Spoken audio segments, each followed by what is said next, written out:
Programa Medicina Humanizada. Oferecimento Instituto Caçador e Farmácia Alquimia, referência em manipulados.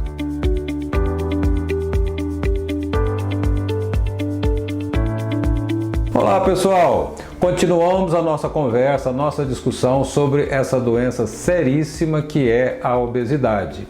E dessa vez eu quero chamar a atenção para um ponto muito especial. A doença obesidade está na cabeça, está no cérebro, não está no estômago nem no intestino.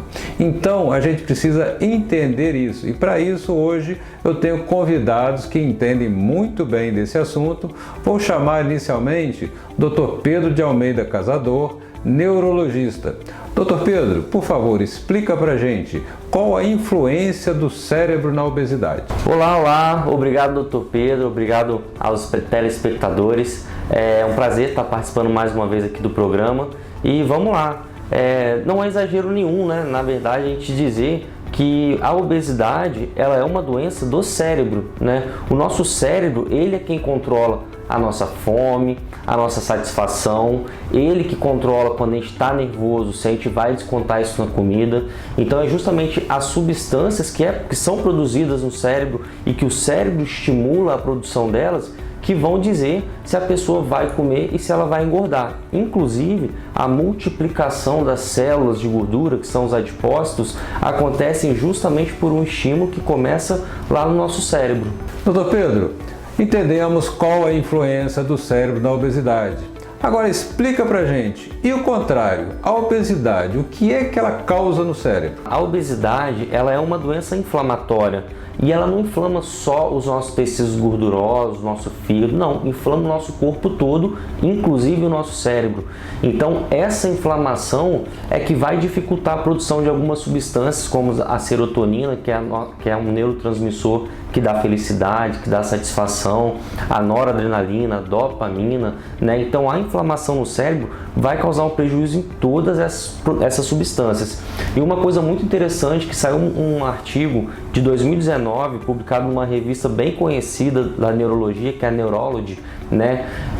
Dizendo justamente que o cérebro das pessoas que são obesas ou que estão sobrepeso, ele tem uma atrofia muito importante nessa região justamente da frente do nosso cérebro, né? O nosso córtex pré-frontal, que é a região justamente que controla o nosso comportamento, então a nossa tomada de decisão, a nossa impulsividade, o nosso comportamento todo é controlado nessa parte frontal da nossa cabeça, no córtex pré-frontal. E nos pacientes obesos, justamente por conta dessa inflamação, tem uma atrofia, uma redução dessa área que complica ainda mais os pacientes obesos a conseguirem controlar essa fome que eles sentem, nessa compulsão por comida. Doutor Pedro, agora explica pra gente a relação entre o sono e a obesidade. Qual a importância do sono? Você lembra que eu acabei de falar que o nosso cérebro participa da produção de algumas substâncias importantes no ganho de peso, né?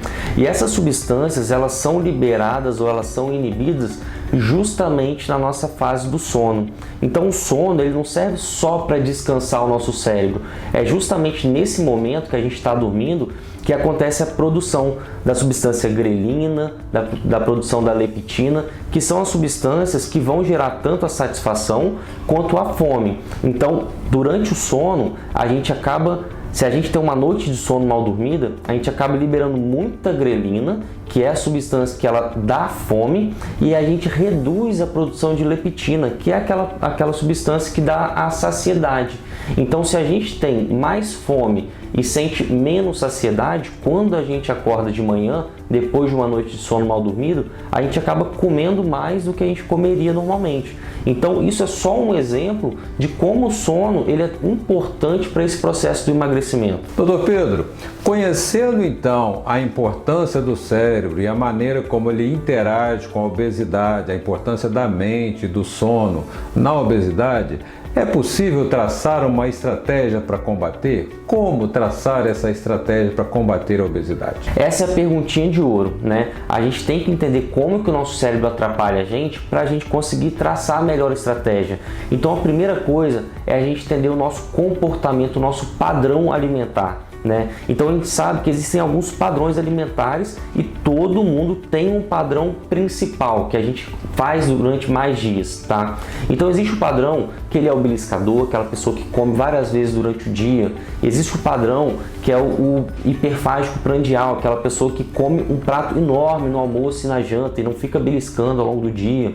Existe o padrão caótico, que a pessoa mistura esses dois padrões. Ora ela está beliscando o dia todo, na hora do almoço não quer comer muito, não quer jantar, e ora ela quer comer grandes porções na hora do almoço e na hora da janta.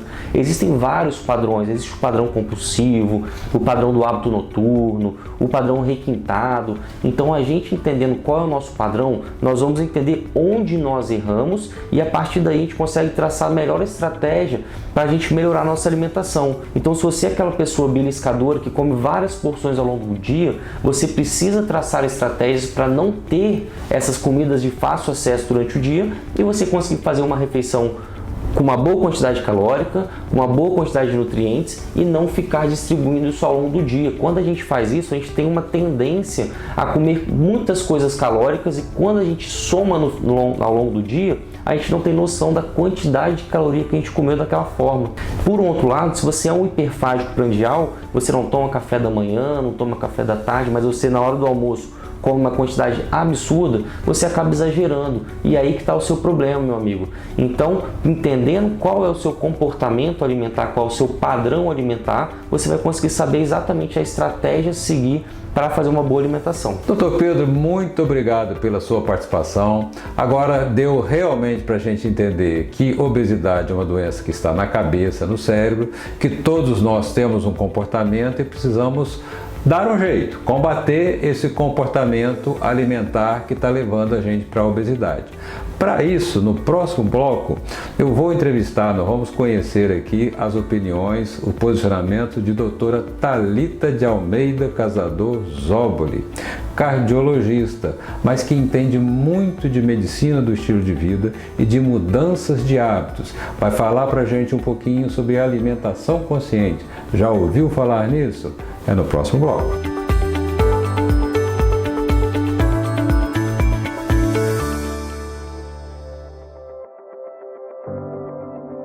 Hipertensão é doença apenas de obesos e sedentários.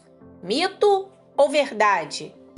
Mito. A hipertensão pode acontecer em crianças, em pessoas magras, porém, ela é muito mais frequente em pessoas obesas, sedentárias e têm maus hábitos de vida. Por isso que o ambiente, a forma que você leva a vida é tão importante, tanto para começar a hipertensão arterial, quanto para manter-se hipertenso.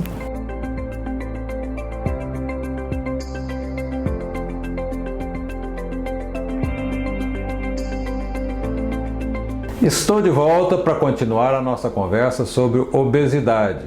Mas antes vamos chamar a nossa parceira Ragna da Alquimia.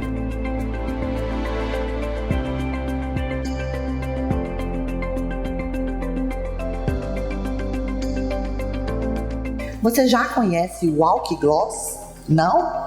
Então eu vou te convidar para vir na Farmácia Alquimia conhecer as nossas 4 versões do Gloss que hidrata, trata, repõe ácido hialurônico e deixa os seus lábios ainda mais lindos e protegidos.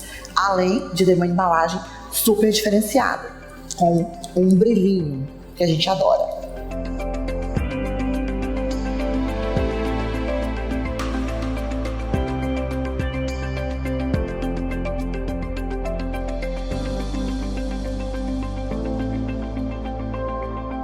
Muito obrigado, Ragna, pela participação. Vamos continuar com o nosso programa, conversando agora com a doutora Thalita.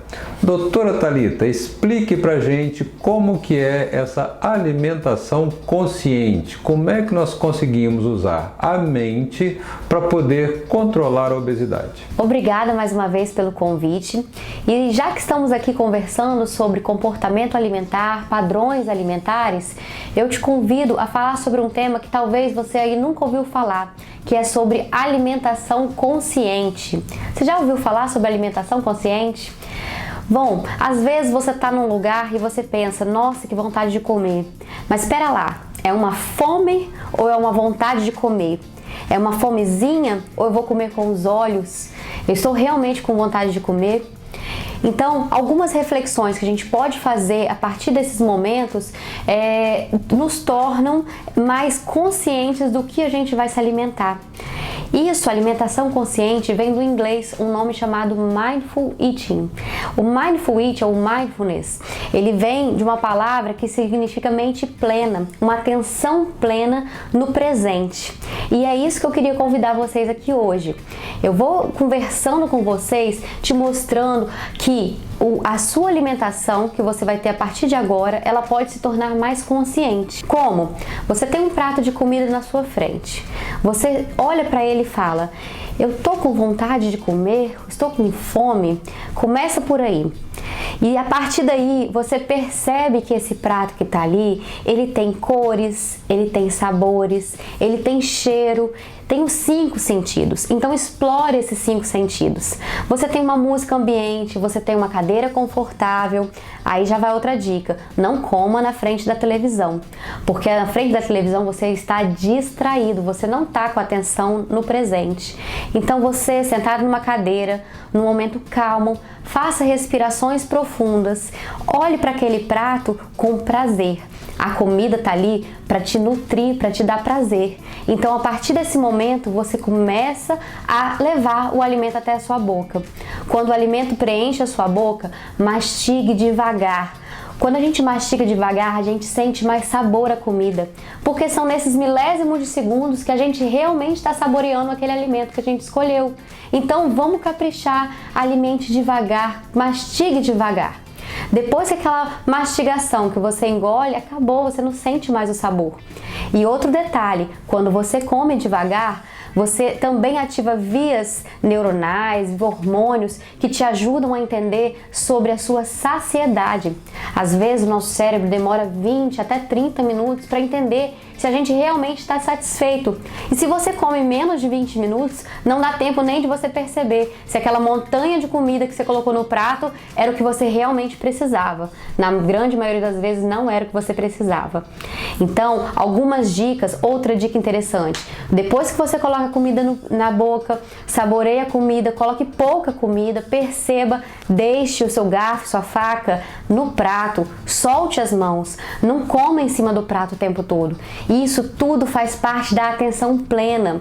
Perceba que quando você come dessa forma, você está entendendo que a comida ela está fazendo bem para você. Dessa forma você vai comer, vai escolher melhor os seus alimentos. Invariavelmente você come menos porque você não atinge as compulsões. Alguns dos padrões alimentares que tem a ver também com a ansiedade podem ser muito úteis como tratamento quando você usa esse método de atenção plena, o Mindful Eating.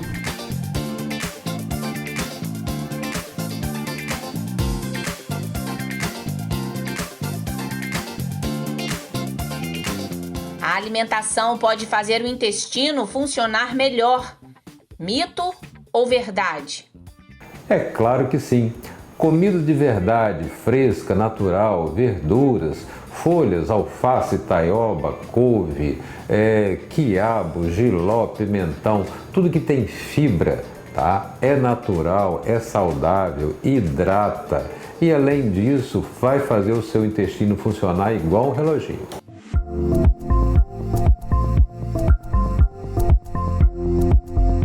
Muito obrigado, doutora Thalita, pela sua brilhante participação. E hoje, então, nós conversamos aqui sobre a obesidade como uma doença mental, como uma doença psicológica, como uma doença que vem da cabeça. É muito mais do que psicológico, é físico, é mental, é tudo junto e misturado. Mas existe uma importância enorme de como a nossa mente funciona, como isso influencia na obesidade.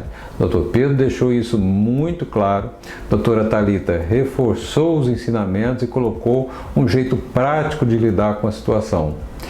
Isso é o que a gente quer trazer aqui o tempo todo, conhecimento, mas não conhecimento à toa, conhecimento útil, conhecimento que transforma. Esse é o espírito da medicina humanizada. A medicina que entende você também quer ser a medicina que você entende.